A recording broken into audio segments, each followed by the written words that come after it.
দেখে সবকিছু ঠিকঠাক মনে হলেও কিছু একটা গড়বড় তো আছে। মা পাখি তার সদ্য ফোটা বেবিকে ফিডিং করাচ্ছে।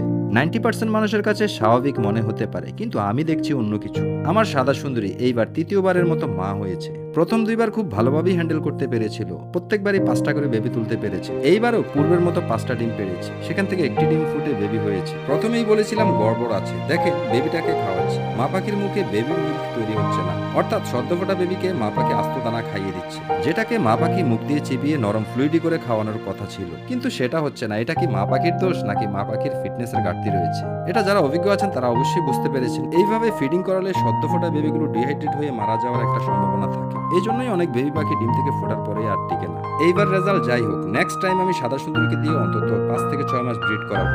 তার পুষ্টির ঘাটতি পূরণের জন্য রেস্ট রেখে দেবো। মা পাখির পুষ্টির ঘাটতি থাকলে এটার ইফেক্ট ডিম বাচ্চার উপরে পড়বে। এই বিষয়টা বুঝে থাকলে লাইক শেয়ার করতে পারেন, আর যদি দ্বিমত হয়ে থাকে কমেন্টে জানাতে পারেন।